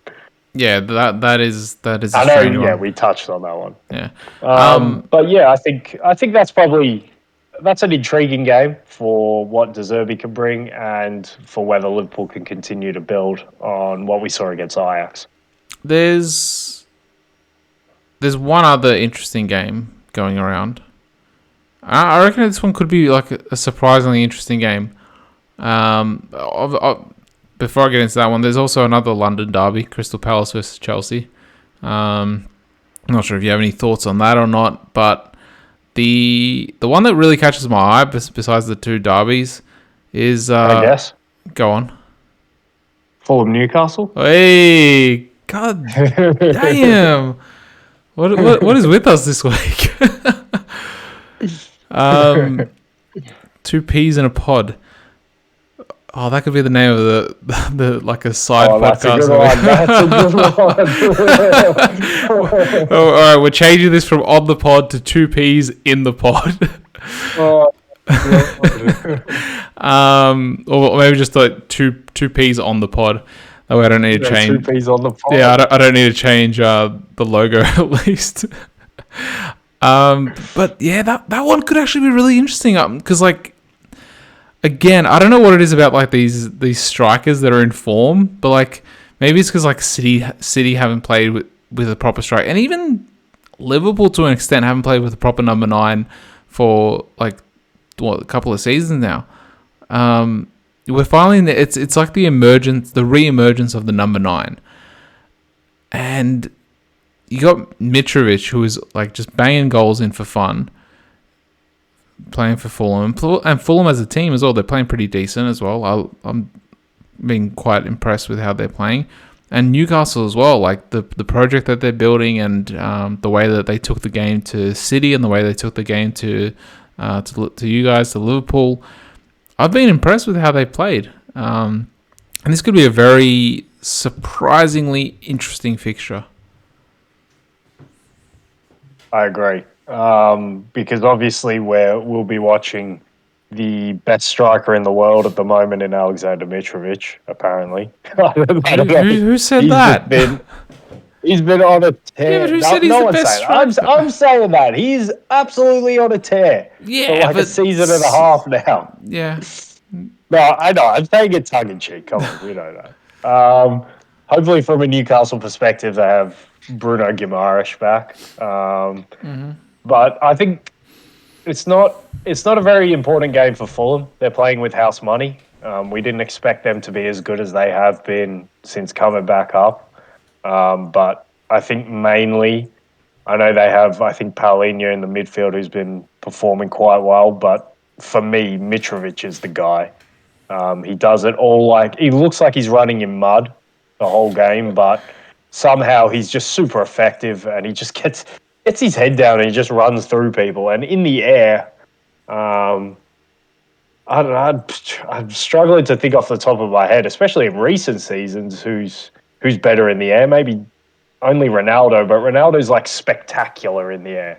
Mitrovic is just so good in the air all the time, and he just runs through people, he runs over people, he gets his head to the ball. And when he does, he generally directs it into the goal. So um, it would be interesting because obviously Mitrovic is a former Newcastle player. How much better would this Newcastle team be with Mitrovic leading the line at the moment? I know they've got high hopes for Isak, and I think Isak will be really good in games that they don't dominate and there's a bit more space. I'm interested to see how Isak adapts to games where maybe teams sit a little bit back on Newcastle because his main threat is pace. Um, but yeah, I think it's an important game for Newcastle because we know that they're on the project. They've got a project they're building towards. So for them, I think it's more important to play well and to probably win. And they were very disappointing in the Bournemouth game, I thought, Newcastle. I thought Bournemouth probably outplayed them and deserved to win. Bournemouth have been different under Gary O'Neill, and I thought they were bringing something interesting rather than what we saw under Scott Parker at the start of the season. So they might have an upturn in fortunes if they continue to play that well. But Newcastle, this is a really important game against a team who's bang in form, as we've spoken about in Fulham. And yeah, if they could get a win from this, then it just pushes their progression towards European places, pushes it on a lot further and sort of re-establishes them as a main threat for top seven, maybe if they get on a bit of a run to push into the top six, because I'm pretty sure they've had a pretty hard run of fixtures as well. So maybe things will get a bit easier for them. So this will be important for them to try and build some momentum going into that and start getting some points on the board and importantly as well, knock a team who are above them on the table just back a little bit as well. Definitely going to be an interesting one, and I think I'm definitely going to tune into that one straight after the Arsenal game. Is there any other fixtures that keen, or what's the saying? Pique your interest. Yeah, pique your interest. Pique your interest. Not so much from the Premier League, even really, even around the continent, or even anything in South America or North America. Actually, North America has started. Yeah, they have started, I think. Yeah, any other ones that catch your eye? I think Bayern Dortmund is next weekend. Yeah, Bayern played before we went on the pod. Yeah, I watched a little bit of that one. You know the result, yeah? Yeah. I don't know the result, so I won't ruin it for you. Then I try not. I try not to. I'm gonna go into this now. I absolutely hate spoilers, and I went as all right. You know that I'm into my wrestling, like my professional wrestling. So not the college stuff, WWE, AEW, all like those sorts of things. And obviously the YouTube algorithm works its magic as always, and it knows that I watch wrestling. And then there's these channels as well that they do their wrestling reviews, right? And there's one channel always in the title or in the thumbnail. They're always they'd put for instance if there's a title a title match, the guy that wins it, he's holding up the title in the thumbnail. It's like for fuck's sake, I'm gonna and obviously because it's in America, I think Europe is 8 hours behind America, so it's like I think it's like 8 p.m. their time, so like I can't watch it live, so I need to watch it after the fact. And these guys are uploading like an hour or 2 hours after it finishes. I'm watching it like 6 or 8 hours or 10 hours after it finishes, and it just pops up, and like I end up having to like block the channel from appearing in my. Yeah, you have to. Yeah, like, and I even commented twice as well on their videos. I'm like, use a different thumbnail, like, and different title. Like, stop giving spoilers, like, 2 hours after the event finishes. Like, and these are, and like this, they do that for pay-per-view events as well. It's like piss off. Like, so yeah, I don't watch that channel anymore. They don't come up on my feed. So screw those guys, man. Far out. No, I think because I don't watch many games live. Yeah. Being in Australia now, I think you already know that I won't respond to any messages until I've watched the games that I need to watch. Absolutely no social media until I've watched the games that I need to watch. That's the same shut with me. myself off. Yeah, like, until I've seen those games. Did I mention it? I don't know if I mentioned it on air. I might have. I can't remember. But like how I think because Arsenal play Thursdays, they're gonna play on Sundays or sometimes even Monday, and I play on Sundays, so I can't watch the Arsenal game unless it's like Sunday night.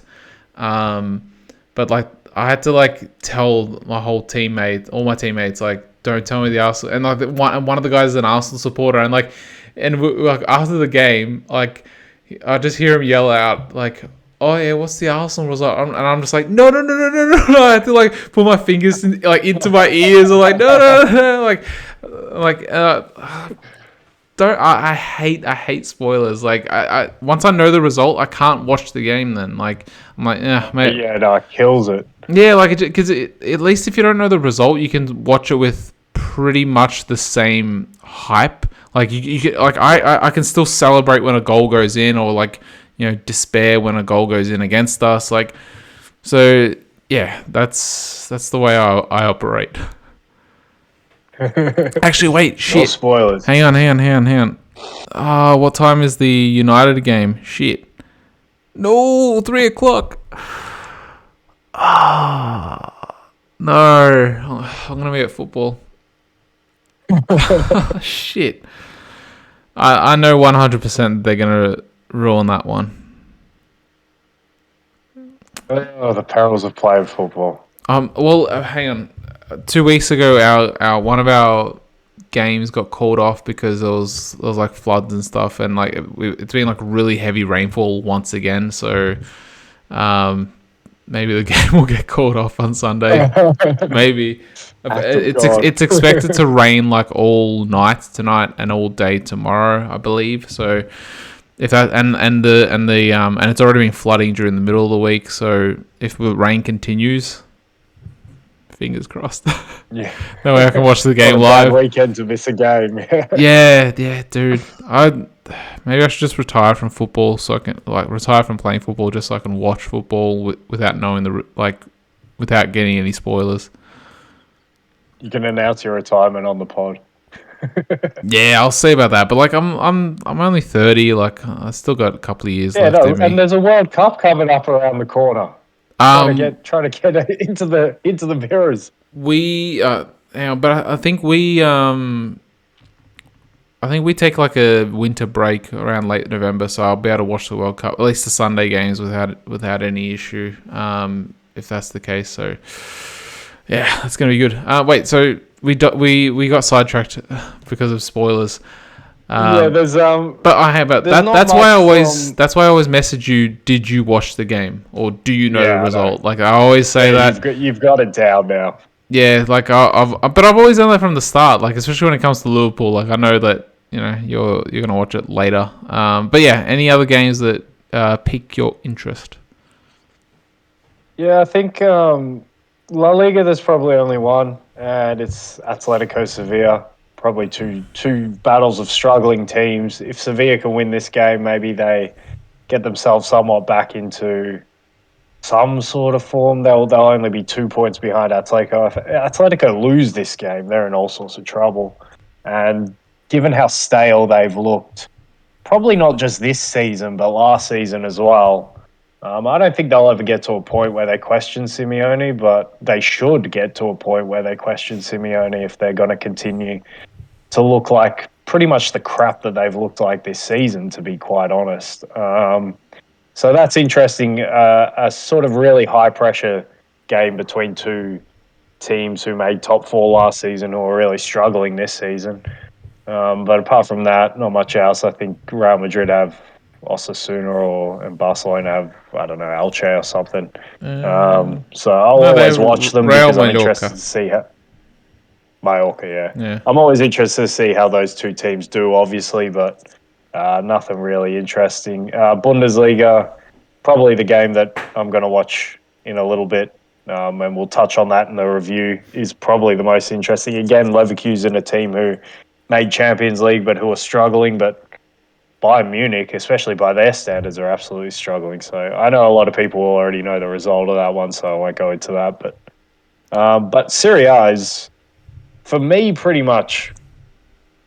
Obviously, the Premier League has the standout fixtures of the weekend, but Serie A is the league that's really capturing my attention this season, just because it's so open. Um, Napoli and Atalanta have very similar tests this weekend. I believe Napoli are playing against Torino, who are ninth, and Atalanta are playing Fiorentina, who are 10th. Torino and Fiorentina are those sort of clubs that traditionally are quite good, quite strong. Recent years, they haven't really been up near top four or anything like that, but they'll always provide you with a test. So those two teams get a test this weekend, number one and number two in Serie A. But the big one, I think, from Serie A is definitely Inter against Roma. And much like the theme of all these games for the teams on the continent, it's a game between two clubs who, I wouldn't say Inter are out of the title race just yet, but they've already lost 3 games. 3 games is, by this stage of the season, it's Yeah, but almost insurmountable to come back yeah, but it's from. not the But they've Premier won the League. rest. Like in the Premier League, you can lose a maximum of 3 games, and like these days with City and Liverpool. But when it comes to the other leagues, or maybe not La Liga either, but with Serie A, like how many games did AC or Inter lose last year? Like would have been 5 or 6 or more. I'll look that up now, but for me, the rule of thumb is to win a league, it's got to be 5 or less. So Milan and Inter both last season lost 4 games all season. Inter have nearly already got up to their complete loss total of last season. Now the only saving grace is the other games that they've played, the other 4, they've won them all. So they are still above teams like Juve. Roma have already lost 2 games as well. So for both of these clubs, it's must. I'd say for Inter, it's must win because they have already lost 3. They need to continue to win the games that they're not losing, I guess, at this moment. And for Roma, look, they're 6th at the moment, 13 points, so only 4 points off the pace. Only 1 point above Inter, I must say as well. So that for me is the most intriguing clash for Serie A. The winner gets a lot of impetus. If maybe Fiorentina or Torino or both can spring an upset and get a result, whether it be draw or win against the top 2, then all of a sudden whoever wins that game is not very far behind. And I don't know, it just goes to tell you and show you how open Serie A is this season, that we're talking about teams like Roma and Inter in particular, who have already lost 3 games, are in a spot of bother. But if they can win this game and other results go their way, then they might only finish the weekend a couple of points behind the leaders. And the interesting thing that like with the Italian league is like there's like what 6 or 7 teams that like they're all like really interesting fixtures. So it's similar to I guess the Premier League with that.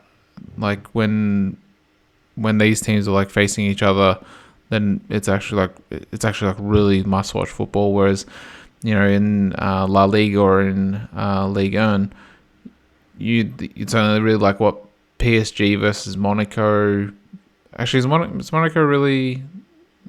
They're okay again, aren't they? Yeah, Monaco are pretty good. They had two French PS, internationals PSG on the Lyon as last. well. Yeah, Leon are struggling a bit, but obviously traditionally they're quite a big club. Yeah, and Marseille as well. So like, there's only like what 4 teams that you really want to watch, and in La Liga, there's like obviously Barca, Real, Atletico, and Sevilla. Valencia's been poor for ages, unfortunately. So like there's only like what 3 or 4 teams as well. But like yeah, Serie A, there's like what Napoli, Atalanta, Lazio, AC, Roma, Inter, Juve, Fiorentina, traditionally like an interesting watch, and Udinese is third at the moment as well. So they have Yeah, they've and had a they've been good playing well. they've had a good start to the I season. will I will give a quick shout out from France to. I've seen a little bit of Lorient. They're flying high, and they look like a really good physical team. Quite exciting at the moment. And Lens look all right as well. Obviously, not traditionally great teams, but if we're talking about in the context of this season, those two are performing quite well this season. And in Spain, Real Betis under Manuel Pellegrini flying high. I thought they were lucky to win their last game, but still, they've been a quite impressive team this season. And under Ernesto Valverde Athletic Club, who played this morning as well, who I will give a watch, but they're flying high as well. So there's definitely interesting. Yeah, I'm a little bit critical on German football at the moment. That's yeah, probably the league that I'm interested by the least, even though Bayern are struggling. So even the French league might have eclipsed it at this moment. So, but Italian, the Serie A, and I've got to say this as well. If Manchester City were to win the league again this season, we might have to evoke that sort of competitive tag from the Premier League because it almost becomes like every other league if City win it again this season. In terms of look, we only really get one winner from this league. So as Farmers well as League, it's marketed as sorry. Farmers League. Yeah, I know. Everyone, I hate those arguments about farmers leagues and whatnot. But yeah, if City were to win it again, I mean, how competitive is it really? I know it attracts a lot of money and attracts a lot of players, but seriously, to only get the same winner, that will be what 5 of the last 6 seasons. I think so. That's But getting into German and French territory. yeah, however, they're being challenged and pushed. Like in what 3 of those seasons, they were pushed like pretty much right to the match day 38. Whereas like in the other leagues, like you have a runaway winner. Like in Germany, Bayern's already won it. Like after what 29 games or 30 games, PSG's generally already won it after 32 or 34 So, games. so it's more old school Spain with Barcelona and Real Madrid because the team who challenged were the same team each time. Yeah, yeah, and like the United finishing second, that wasn't. They still finished second by like what 15 points or something like that. Yeah, So those United seconds were a little bit to use the phrase we've been using a lot this pod, Mickey Mouse. yeah, so it wasn't really a proper challenge. Um, so we've touched on pretty much everything we want to talk about. Nothing more to add. Um, I think did we want to? There was probably just to finish on something quickly. Just because we said we'd go back to it. I think now is a good time to go back to it. But the Todd Boehly, the conference and the interview, and all the comments made around that time. Now, for me, I have two, and I didn't look into all of the comments, but obviously a few gained traction and were highly criticised or highly speculated on. Obviously, the All Star one and the comments he made about Chelsea's youth academy prospects or the players they've brought through the youth academy who weren't Yeah, obviously youth academy players. um, but look, I can see this. I can see this story from two sides. The Todd Boehly side, I'll start with. And I've talked about it, that sort of new owner syndrome sort of thing, especially as an American new owner. And I don't want, and I'll get back to this again, but I don't want to cast um, sort of criticisms on him just because he's American, because there's a flip side of that, which I'll touch on later. But he is doing the stereotypical American thing. He's come into a new country, a new sport as well, not just a new country. And he's come in opinionated. And it's just like, you could have good opinions, but you've got to understand who you're speaking to, the country, the nation of football fans. And obviously, it doesn't help when you don't actually understand what you're talking about. But you've got to understand the backlash that even if you came in with good ideas, just the fact that they're coming from you, a guy who's new to football, and a guy who's obviously from a different country and a country that many in England, particularly, or in Britain, perceive to be as quite an arrogant country. Although I'd say Britain and America are just as arrogant as each other, no doubt. They just do it in different ways. Maybe the better word for the way Brits view Americans would be brash and outspoken, which he has done. So to not have the foresight, to not have the understanding, to not have someone from your team just say, "Hey, don't say these sort of things. Like, don't go to this conference. If you're going to give an interview, just talk about the club, talk about what you've been doing at the club at the time, the things you want to improve on, the progress you want to make, whatever. But don't talk about things you don't know about in terms of the youth academy thing. And if you want to bring up new suggestions to this footballing nation, wait a little bit until you've got your feet set into the game, because obviously it's not going to get received well.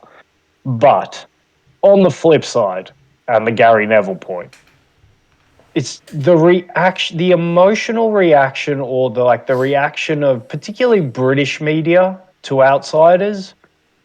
I find quite ridiculous most of the time.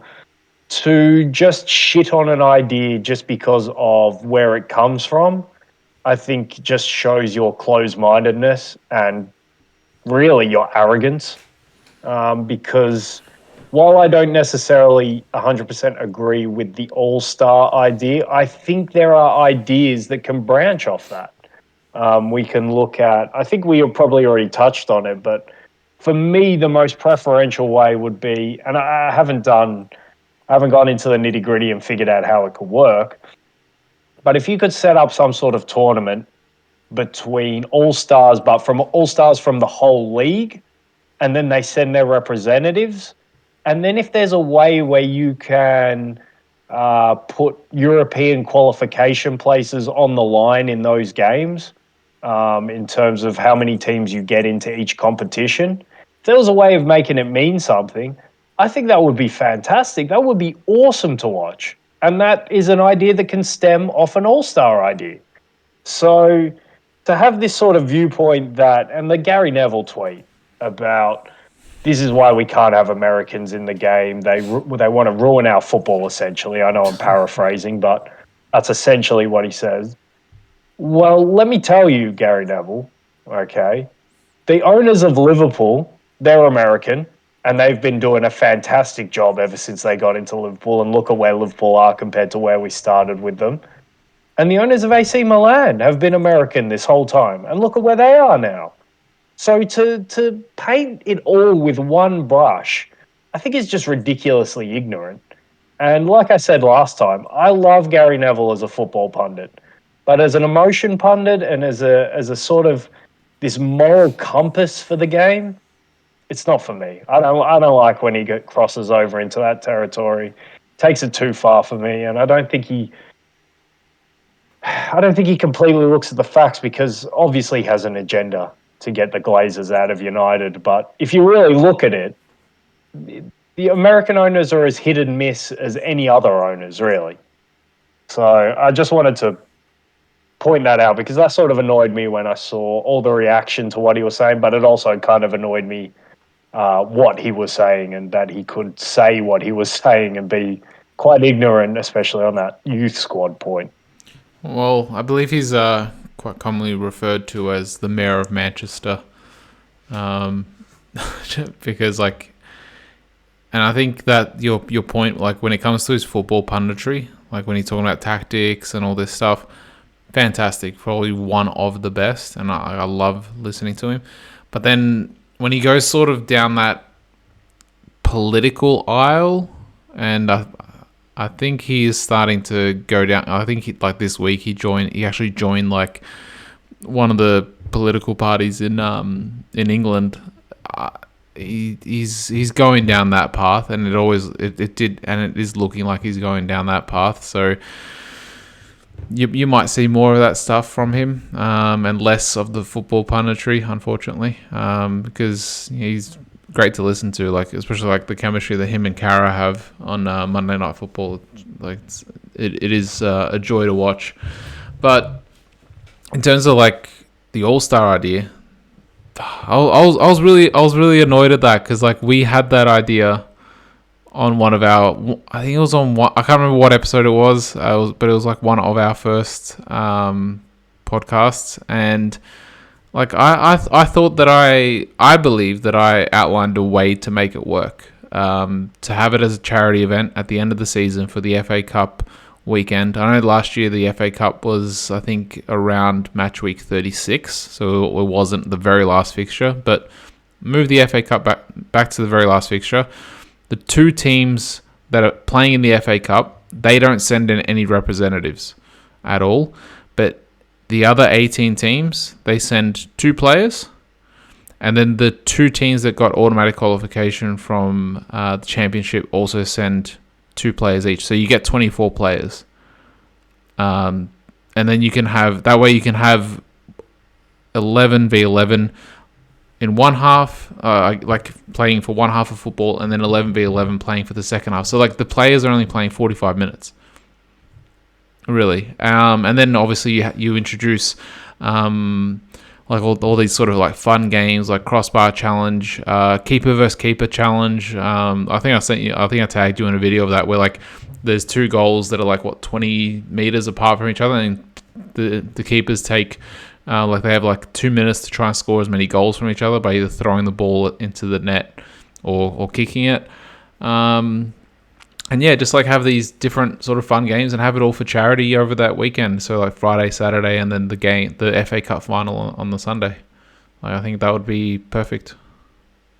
Yeah, especially those challenges and stuff. I would love to see football, tennis tournaments, all of that sort of stuff. I think that would be really fun to watch. And like the tech ball as well. I think it's like on that sort of ping pong. Yeah, like just have those sort of things, like and like we've seen, like you've obviously seen the footage of was it Thiago and what other player was it? I think when back when he was at Bayern,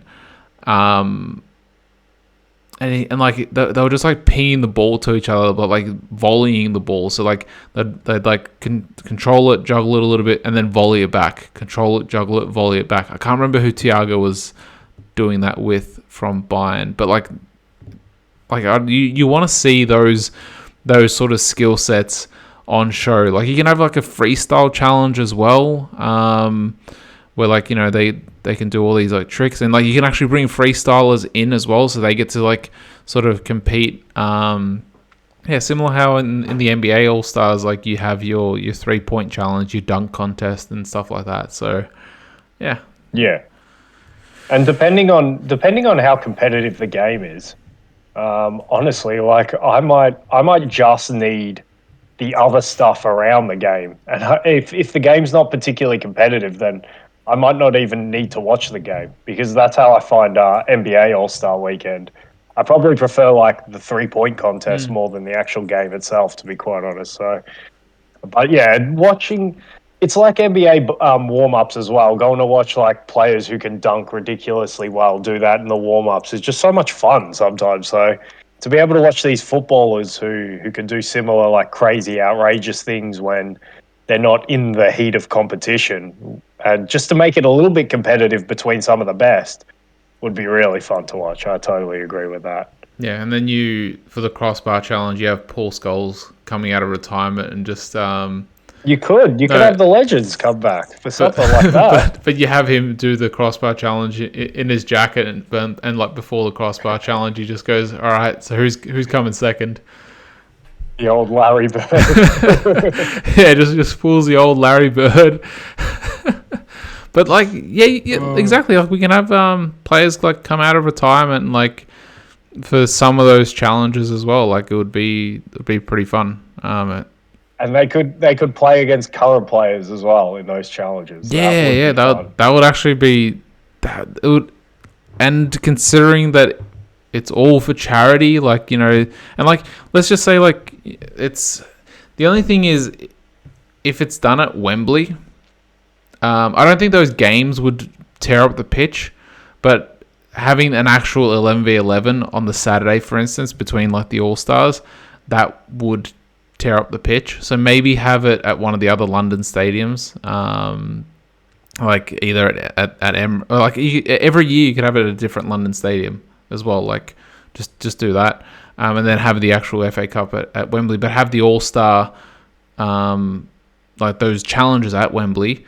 Charge £5 to get in, and then that all goes to charity, and then like all the food proceeds and all the other proceeds, merchandise, like yeah, like it's for a good cause. Get on it. But of course, the English they don't want you to ruin their game.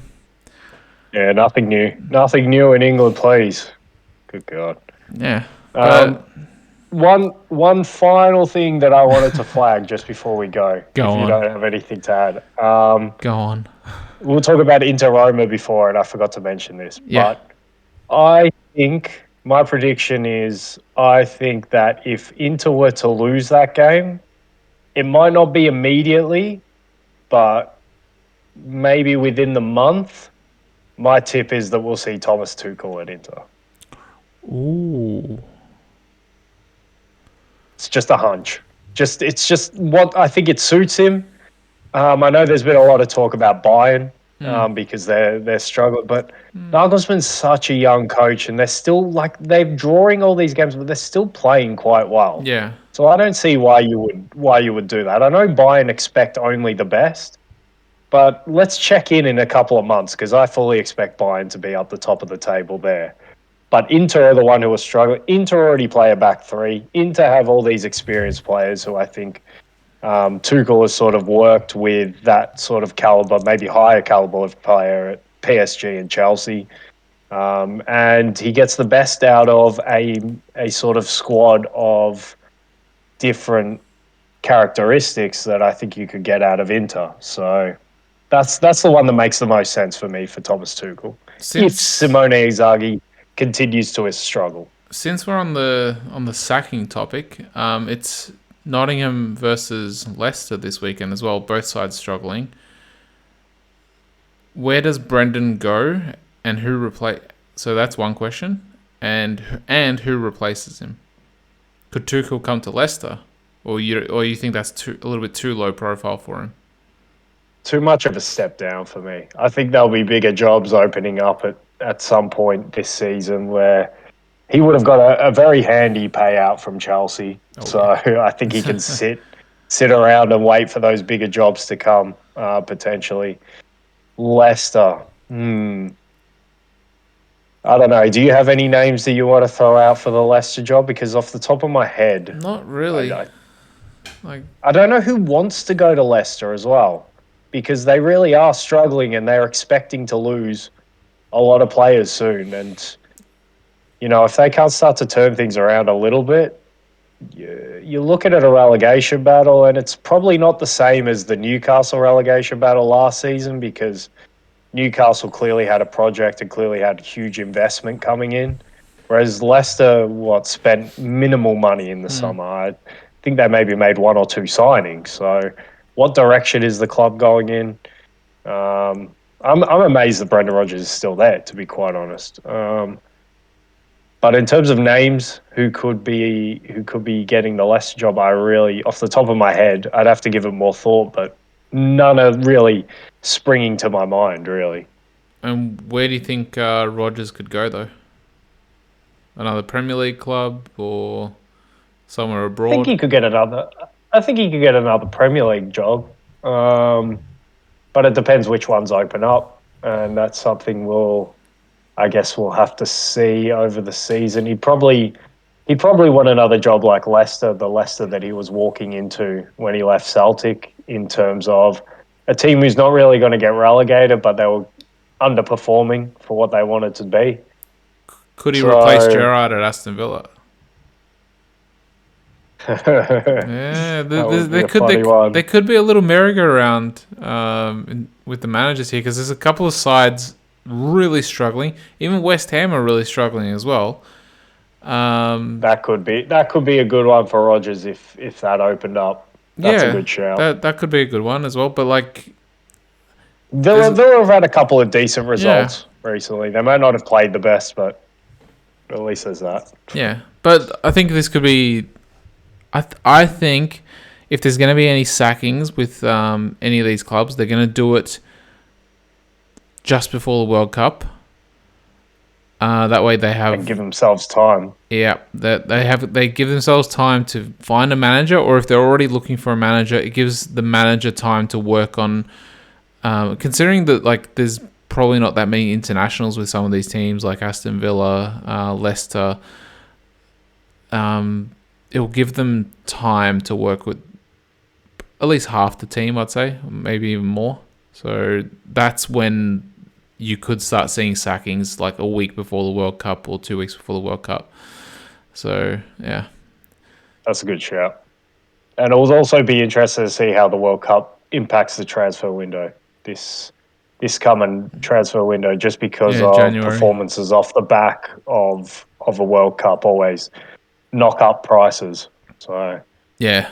So it's going to be a lot of talking points to get through. But Caleb, if there's nothing more to add, we've almost gone for 2 hours. A little bit of nonsense at the beginning. I'll try to get that in regularly. Story time with Nev. So get the regular nonsense. yeah, get that out of the way at the beginning, and just as we were going to sign off and we'll talk about games, we started going into Todd Boehly and then into manager sackings, and we probably could have gone on for another half an hour or so. But we'll spare the people. yeah, we'll talk about that. I think when the World Cup, just before the World Cup starts, I think, because there might actually be some sackings there. So, Caleb, it's been a pleasure to catch up, and hopefully Arsenal get a win, Liverpool get a win, and so does City as well. So knock all those teams down, especially Spurs. Screw those guys. To everyone listening, thanks for coming, and bye for now.